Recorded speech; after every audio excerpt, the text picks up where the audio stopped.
1455년 충청도 청풍, 한겨울 매서운 바람이 몰아치는 유배지에서 한 여인의 목에 밧줄이 걸렸습니다. 조선 500년 역사상 사약도 아닌 교수형으로 죽은 왕실 여인은 이 사람이 유일합니다.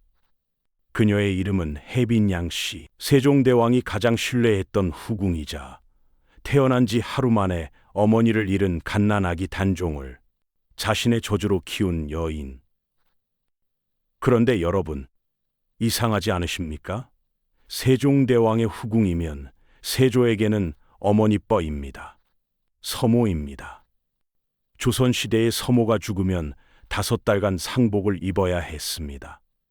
그런 사람을 목을 매달아 죽였습니다. 대체 무슨 일이 있었던 걸까요? 오늘 이야기는 조선 역사에서 가장 비극적인 모자 관계에 대한 이야기입니다. 피 한 방울 섞이지 않았지만 그 어떤 친어머니보다 깊은 사랑으로 한 아이를 키웠고 그 아이를 지키기 위해 자신의 목숨은 물론 친아들 셋의 목숨까지 내놓은 여인.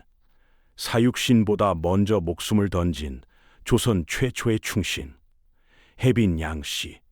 그녀의 이야기를 지금부터 시작하겠습니다. 하지만 운명은 그녀에게 전혀 예상치 못한 역할을 맡기려 하고 있었습니다. 천삭 441년 세종 23년 음력 7월 23일.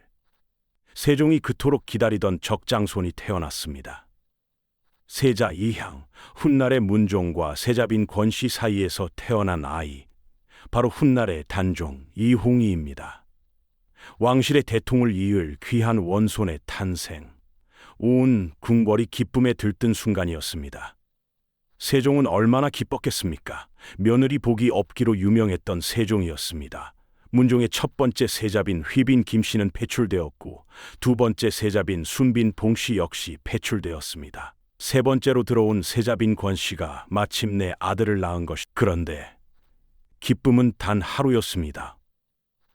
원손이 태어난 바로 다음 날 세자빈 권씨가 갑자기 세상을 떠났습니다.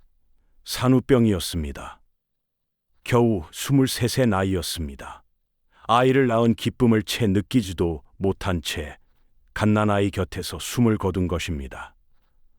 이것이 단종의 비극의 시작이었습니다.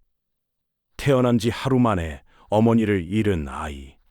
왕실의 가장 귀한 혈통으로 태어났지만 생애 첫날부터 결핍을 안고 시작한 운명이었습니다. 세종은 슬퍼할 겨를도 없었습니다. 며느리는 떠났지만 왕실의 대를 이을 갓난 원손은 살려야 했습니다. 젖먹이 아기에게 가장 급한 것은 젖을 먹일 사람이었습니다.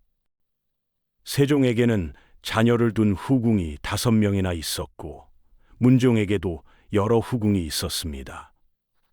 문종이 가장 총애하던 후궁은 귀인 홍씨였죠. 하지만 세종은 이들 중 누구에게도 원손을 맡기지 않았습니다. 세종이 선택한 사람은 바로 혜빈양 씨였습니다. 자기 아이를 떼어놓는 그 마음이. 하지만 혜빈양 씨는 그렇게 했습니다. 왕실의 적장손이니까, 세종대왕이 맡긴 아이니까, 그리고 무엇보다 태어나자마자 어미를 잃은 이 불쌍한 아이가 너무나 안쓰러웠으니까. 이렇게 혜빈양 씨는 단종의 양육을 책임지게 되었습니다. 갓난아기 시절부터 업고 젖을 먹이고 재우고 아이의 첫 옹알이를 듣고 첫걸음을 지켜보고 아이가 아플 때 밤새 간호하고. 기록에 의하면 단종은 혜빈양 씨의 품에서 잠들기를 늘 원했다고 합니다. 어린 단종에게 혜빈양 씨는 세상의 전부였습니다. 생각해 보십시오. 단종에게 혜빈양 씨는 그저 유모가 아니었습니다. 태어난 순간부터 자신을 안아준 사람, 젖을 먹여준 사람, 밤마다 재워준 사람, 세상에서 가장 따뜻한 사람이 바로 혜빈양 씨였습니다. 혜빈양 씨 역시 단종을 자신의 친아들과 다름없이 키웠습니다. 아니, 어쩌면 더했을지도 모릅니다. 왕실의 적장손이라는 무게감 위에 어미 잃은 아이라는 안쓰러움까지 더해져 그 정성은 더욱 깊어졌을 테니까요. 단종 곁에는 경혜공주도 있었습니다. 경혜공주는 문종의 장녀로 단종의 누나였죠. 1450년 세종 32년 세종대왕이 승하합니다. 혜빈 양씨는 눈물을 쏟았을 것입니다. 자신을 후궁으로 삼아준 지아비이자 원손의 양육을 맡겨준 임금이 떠난 것이니까요. 하지만 슬픔보다 더 무거운 것이 있었습니다. 조선의 관례상 왕이 죽으면 후궁들은 궁궐을 나가야 했습니다. 비구니가 되어 절로 가거나 궁 밖의 거처로 나가야 했죠. 혜빈 양씨는 발걸음이 떨어지지 않았을 것입니다. 9살이 된 단종은 어땠을까요? 세상에서 가장 따뜻했던 품위, 가장 안전했던 울타리가 사라지는 순간이었습니다. 그리고 12살의 어린 단종이 조선의 제6대 왕으로 즉위합니다. 12살. 지금으로 치면 초등학교 6학년입니다. 그 나이의 아이가 한 나라의 왕이 된 것입니다. 할아버지 세종도 떠났고 아버지 문종도 떠났습니다. 수렴 청정을 해줄 대왕 대비도 없었습니다. 소헌 왕후 심씨는 이미 1446년에 세상을 떠난 뒤였으니까요. 어린 단종은 이 거대한 궁궐에 사실상 홀로 남겨진 것이나 다름없었습니다. 그래서 단종이 왕위에 오르자마자 가장 먼저 한 일이 무엇이었는지 아십니까? 혜빈 양씨를 궁궐로 불러들인 것입니다. 의정부의 영의정 황보인, 좌의정 김종서 등도 이에 동의했습니다. 당시 왕실에는 내전을 다스릴 사람이 없었습니다. 문종 재위 기간에도 왕비가 없었고 단종 역시 아직 혼인 전이었습니다. 거의 8년 동안 내전이 사실상 비어 있었던 것이죠. 혜빈 양씨는 마다하지 않았습니다. 아니, 달려왔을 것입니다. 2년 만에 다시 만난 단종은 이제 12살, 왕의 자리에 앉아 있었지만 그 눈빛은 여전히 어머니를 찾는 아이였습니다. 단종은 혜빈 양씨에게 심리적으로 크게 의지했습니다. 왕이 되어서도 직접 혜빈의 처소에서 자고 싶어 했다는 기록이 있습니다. 12살 아이가 이 무서운 왕좌에서 유일하게 안심하고 잠들 수 있는 곳이 혜빈 양씨의 품이었던 것입니다. 혜빈 양씨는 내명부의 큰 어른으로서 단종을 보필했습니다. 궁인들을 다스리고 어린 왕이 흔들리지 않도록 든든한 버팀목이 되어 주었습니다. 하지만 이 모습을 불안한 눈으로 지켜보는 사람이 있었습니다. 세종의 둘째 아들 수양대군 이유 12살, 13살의 아이가 왕좌에 앉아 주변의 어른들이 하나둘 사라져가는 것을 바라만 봐야 했습니다. 유일하게 마음을 놓을 수 있었던 혜빈 양씨마저 떠나자 단종은 진정으로 홀로 남게 되었습니다. 그리고 그로부터 얼마 후 조선 역사를 뒤흔든 그 사건이 일어납니다. 1453년 단종 1년 10월 10일 계유정난 수양대군이 무력을 앞세워 김종서, 황보인 등 단종을 보좌하던 원로 대신들을 일시에 학살하고 안평대군까지 제거하며 권력을 장악한 사건입니다. 그날 밤 피가 궁궐을 적셨습니다. 김종서는 자택에서 철퇴에 맞아 쓰러졌고 황보인 등 수십 명의 대신들이 줄줄이 목숨을 잃었습니다. 안평대군은 강화도로 유배되었다가 8일 만에 사사되었습니다. 13살의 단종은 이 모든 것을 지켜봐야 했습니다. 자신의 곁을 지키던 사람들이 자신의 이름으로 죽어나가는 것을. 공포와 무력감 속에서 단종은 떨고 있었을 것입니다. 그런데 이 와중에 흥미로운 기록이 있습니다. 계유정난 당일 실록의 기사 중에 정난에 희생된 조급관과 조수량 형제의 대화가 인용되어 있는데 이런 내용이 있습니다. 안평대군과 맹약을 맺은 대신들이 비밀리에 안평대군을 따르고 있고 혜빈 또한 마음을 같이 하고 있습니다. 혜빈 양씨가 안평대군 세력과 연결되어 있었다는 것이죠. 수양대군은 이 사실을 알고 있었을 겁니다. 그런데도 계유정난 당시 혜빈 양 씨는 처벌받지 않았습니다. 오히려 영모죄로 죽은 사람들에게서 몰수한 재산을 하사받았는데 그 양이 어마어마했습니다. 노비 100명, 집 5채, 토지 150결, 왕실 여인 중 가장 많은 양이었습니다. 혜빈 양 씨는 자신을 따르던 내명부 궁인들을 모아 조직적으로 움직였습니다. 종친과 외척들, 궐 안의 궁인들을 규합했고 금성대군은 내관과 무사들을 모았습니다. 수양대군을 제거하려는 계획이었습니다.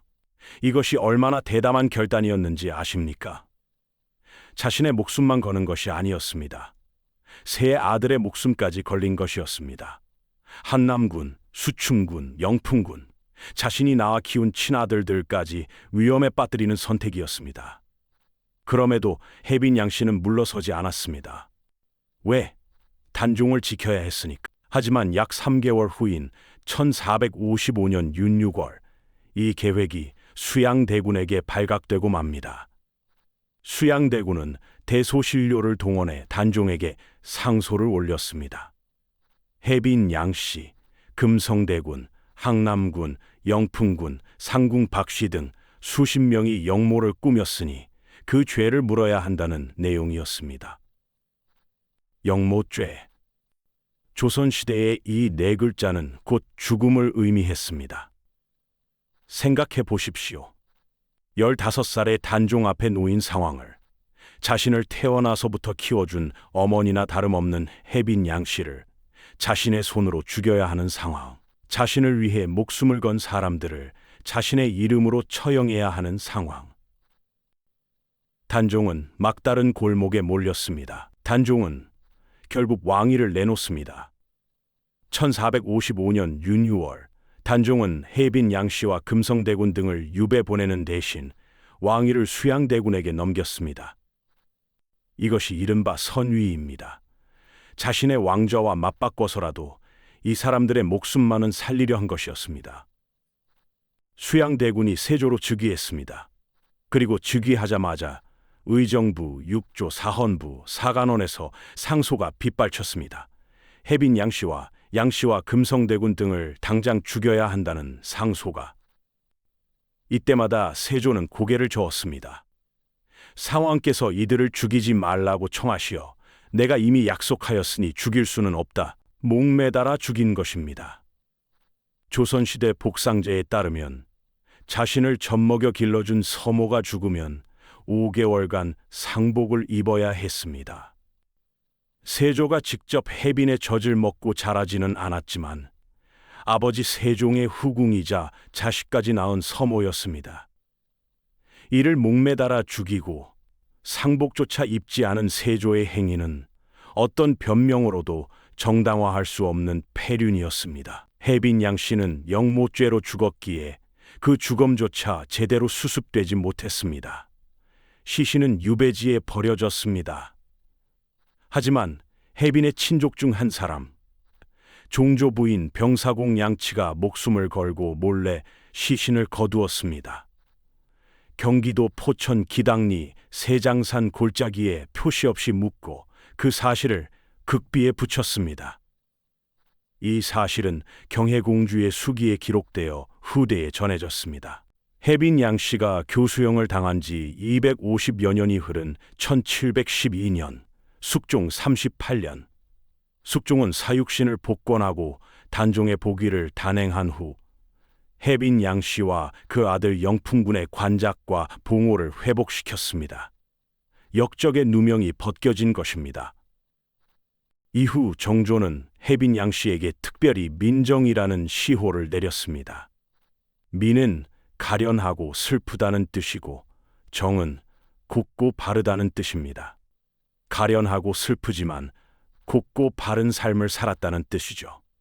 후손들에게 신주를 새로 만들어 제사를 지내게 했습니다. 교형당에 버려진 시신을 친척이 몰래 걷어 표 안 나게 묻었으니 찾을 도리가 없었던 것이죠.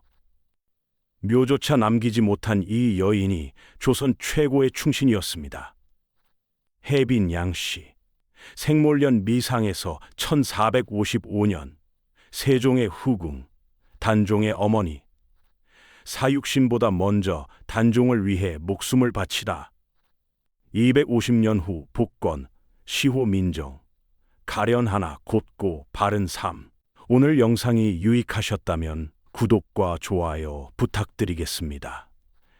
혜빈 양 씨의 이름을 기억해 주시는 것, 그것이 이 여인에 대한 가장 큰 예우가 아닐까 생각합니다. 다음 영상에서 뵙겠습니다.